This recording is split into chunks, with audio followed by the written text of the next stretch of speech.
Good morning, Ian Crouch with your 8:30 Hunter News update.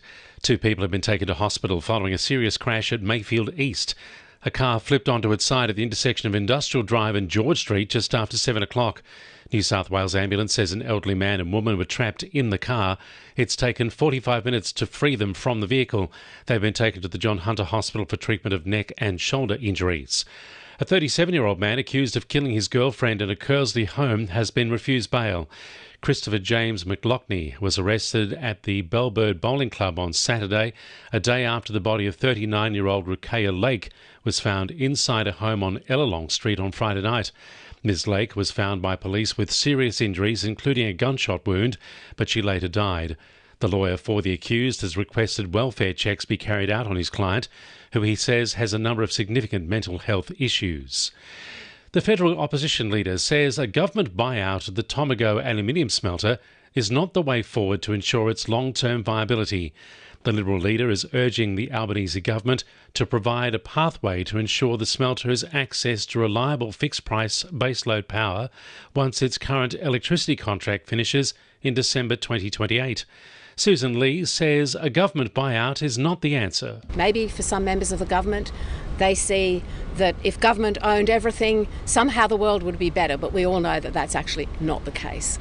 We want the private sector to do well, and we know that when they have the factors of production like energy, when they have access to confidence in the market and global capital, then they can do incredibly well. A man's been charged with assaulting a woman in a wheelchair in Newcastle West. Police say a 23-year-old man pulled the wheel off a wheelchair at a hotel in King Street early Saturday morning, causing the woman to fall to the ground.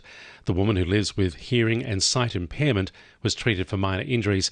The man was arrested at a New Lambton home just before 7 last night and has been charged with assault occasioning actual bodily harm. Telstra and Optus are being urged to carry out regular maintenance on mobile phone towers in the region. It follows the recent 000 outage, which led to the deaths of 3 people and the breakdown of a tower at Wollombi last month. Hunter MP Dan Rapicoli says telcos must keep towers serviceable all year round. We have lots of towers around the Hunter, obviously, and lots all around Australia, and they need regular maintenance. They're just like anything else that is used all around this country. It's up to Telstra and Optus and all the other different groups involved to make sure that they are keeping that maintenance up to date, so that we can have the right connectivity that we need to live our normal lives. Newcastle bus drivers will wear red berets today as their industrial campaign against Keolis Downer continues. They've been in a protracted dispute with the bus operator over pay and conditions. The Rail, Tram and Bus Union says drivers will take a range of actions over the next month, including 12 and 24-hour strikes and refusing to take buses with less than a full tank of fuel out on the road.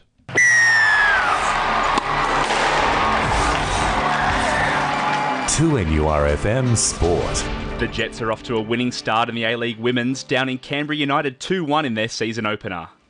Newcastle went 1-0 down early on, but goals from Charlotte Lancaster and India Breyer made sure they'd come home with all 3 points.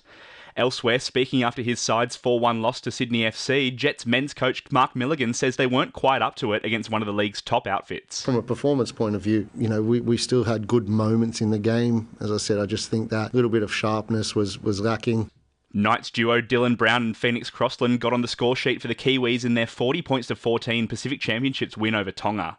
Meanwhile, Knights NRLW skipper Yasmin Clydesdale started in the second row for the Gillaroos in their 10-4 win over the Kiwi Ferns, with Shanice Parker and Tiana Davidson lining up against her.